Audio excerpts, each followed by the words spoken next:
beliau mengatakan bahwa beliau sudah hafal hadis itu 7 juta hadis. Jadi hatta hadis yang doifnya dihafal, hadis yang maudhu'nya saja dihafal. Yang maudhu'nya dari berbagai jalan. Dan beliau menghafal kitab-kitab ulama, fatwa ulama.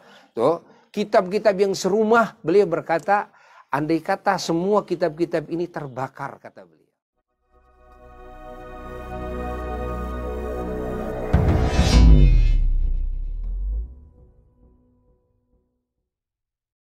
Kita bangsa Indonesia, umat Islam, ya, harus bersyukur kepada Allah Subhanahu wa taala.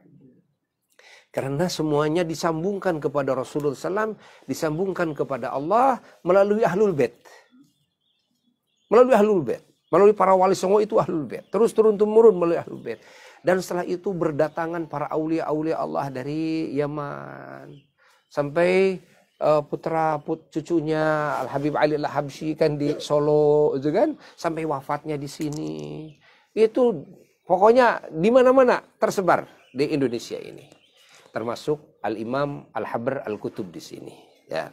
Beliau memilih di Malang lalu mencetak para aulia-aulia di sini di masanya, mencetak para ulama-ulama di masanya. Ya.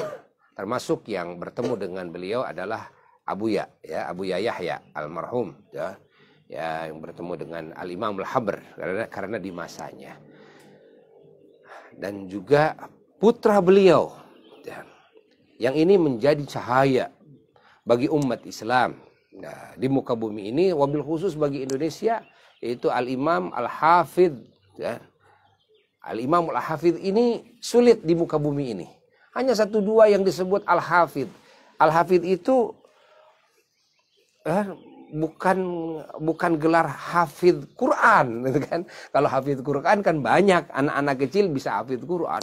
Al Hafidh ini bukan sekedar menghafal hadis, tapi menguasai beliau dengan sanad-sanadnya, dengan rawi-rawinya, dengan semua thoriqoh jalan-jalan hadis, sampai kepada Rasulullah Sallallahu Alaihi Wasallam.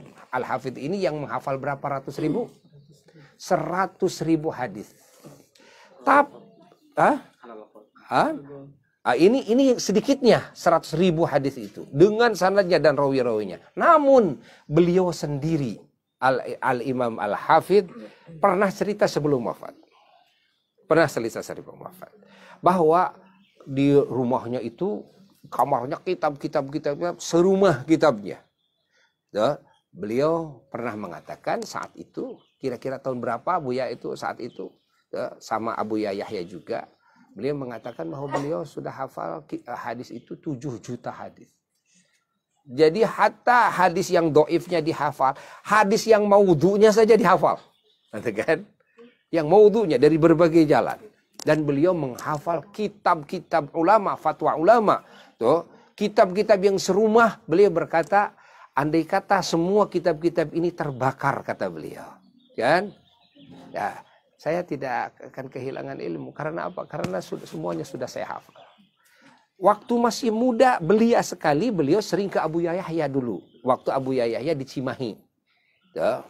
Dan saat itulah beliau ditikahkan oleh Abu Yahya ke putrinya. Waktu saat muda itu beliau saat itu sudah hafal kitab Ihya, kan? Sudah hafal banyak kitab-kitab yang besar, gitu kan? Masih muda belia. Kan?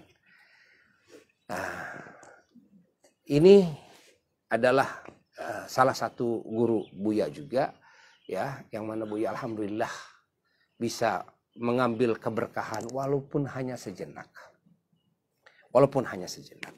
Dan Abu Yahya pernah cerita kalau Buya itu sangat ihtiyat sekali kalau mau memondokkan anaknya di mana saja, ihtiyat di istikhorohin dulu sampai hasil istikhoroh, kan? Namun beliau Abu Yahya pernah cerita, kalau ke Darul Hadis katanya gak usah pakai istikhoroh. Makanya putra-putra beliau Abu Yahya ke sini. Dia pesantrenkannya ke Darul Hadis.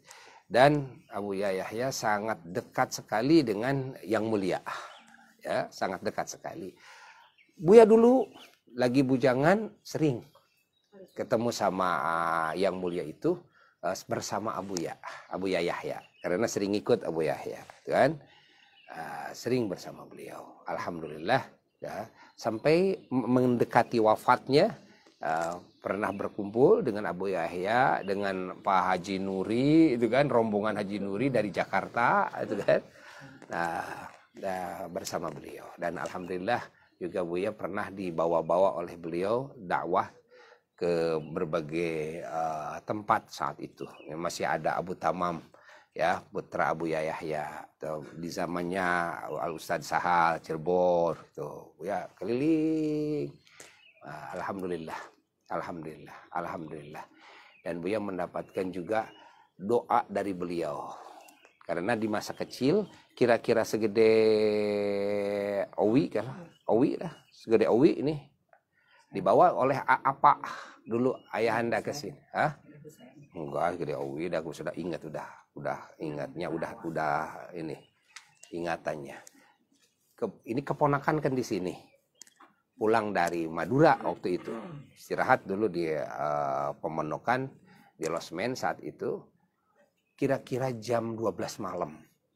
Langsung ada utusan dari Yang Mulia di sini. Katanya ditunggu oleh Yang Mulia. Jangan mandi dulu. Walidi apa? Tidak boleh mandi dulu. Malu mau mandi, jangan mandi dulu katanya. Ditunggu. Itu sangatlah jarang sekali kejadian seperti itu. Karena bertamu kepada Yang Mulia itu sulit sekali, itu kan? Atau presiden saja, menteri saja kalau bertamu sama Yang Mulia, harus sulit sekali. Apa diminta datang langsung. Nah, saat itu juga akhirnya langsung ke sana. Buya ikut sama kakak Kiai Haji Busiri Al-Burdah juga ikut. Ya. Dengan rombongan. Ternyata beliau sudah bangunkan tukang masak, bangunkan santri semuanya. Tuh. Masya Allah. Tuh. Di sini dijamu tengah malam, kira-kira jam 1 lah. Itu di serambi rumah penuh deh, ya. Langsung saat itu beliau memberikan sambutan kebahagiaan dengan bahasa Arab yang menerjemahkannya kakak Busiri saat itu. Di tengah-tengah sambutan itu beliau cerita, ya. Yang diceritakan oleh beliau, subhanallah, hal yang ajaib. Kenapa? Begini, ketika cerita kepada walidi, kepada ayah. Kata beliau, Kiai Toha, saya bersyukur kepada Allah Ta'ala. Saya dipertemukan dengan Kiai. Saya berdoa kepada Allah 2 tahun siang malam. Ingin bertemu dengan Kiai. Karena 2 tahun yang lalu, ada hatif, ada suara dari langit. Ya, yang menyuruh saya minta doa kepada Kiai Ahmad Toha dari Bandung. Saya nggak bisa untuk pergi ke Bandung katanya. Ya, saya berdoa kepada Allah siang dan ingin dipertemukan dengan Kiai. Kalau Abu Yahya kan sering ke sini, ya. Kalau Walidi kan tidak pernah ke sini. Ingin Alhamdulillah saat ini dipertemukan oleh Allah, dan saya minta didoakan sampai kepala beliau minta didoakan oleh Walidi. Kan? Kepala beliau, Masya Allah. 2 tahun berdoanya katanya ingin ketemu sama Walidi, sama apa. Lalu di sana beliau bertanya kepada apa. Buya masih kecil tapi sudah ingat lah, sempurna ingatan. Kata Yang Mulia, Kiai ini ya, putra Kiai simpen di sini. 2 tahun saja, Tuhan. Insya Allah akan jadi ulama besar katanya. Kata beliau, ini yang diharapkan kita doa, ya.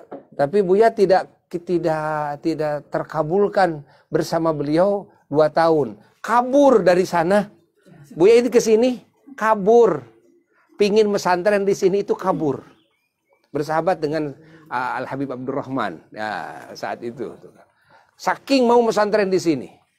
Tidak lama di sini, keliling-keliling sampai kira-kira setengah bulan lah di sini tuh, keliling terus bersama Yang Mulia. Ya sudah, dijemput sama Umi. Umi datang ke sini, dijemput. Karena Umi nggak bisa tidur, kan. Umi pingin gitu, Buya kembali lagi. Ya akhirnya izin lagi sama Yang Mulia, kembali lagi. Ya mau jadi ulama besar itu nggak bisa akhirnya, ya. Tapi ingin doa dari beliau, kalimat beliau diharapkan mudah-mudahan menjadi doa, ya. Mudah-mudahan Buya oleh Allah Subhanahu wa taala dipilih oleh Allah seperti yang beliau katakan, walaupun tidak 2 tahun di sini, hanya setengah bulan di sini. Dan alhamdulillah anak-anak Buya alhamdulillah bisa di sini bertahun-tahun di sini, alhamdulillah. Dan alhamdulillah, mudah-mudahan kita mendapatkan keberkahan beliau. Mudah-mudahan kita mendapatkan syafaat beliau. Ya, 1 beliau itu wali, 2 beliau itu ulama, 3 beliau itu juga syuhada, 4 beliau itu juga ahlul baitnya Rasulullah sallallahu alaihi wasallam. Lengkap, kan? Lengkap. Alhamdulillah. Mudah-mudahan ziarah kita ini walaupun sejenak mendapatkan limpahan keberkahan beliau, rahmat beliau, karunia yang Allah karuniakan kepada beliau, dan kita mendapatkan syafaat beliau. Segala dosa-dosa kita diampuni oleh Allah, segala aib kita ditutupi oleh Allah, derajat kita ditinggikan oleh Allah, dan semoga kita disambungkan oleh beliau kepada baginda Rasulullah SAW, disambungkan kepada Allah Jalla Jalaluhu wahdah, dan mudah-mudahan mendapatkan cahaya-cahaya beliau, asrar-asrar beliau, ilmu-ilmu beliau, dan segala keberkahan yang Allah berikan kepada beliau semoga dilimpahkan kepada kita dan keluarga kita dan keturunan kita, murid-murid kita, dan kepada umat Islam semuanya. Wa ila hadratin Nabi sallallahu alaihi wasallam. Al-Fatihah.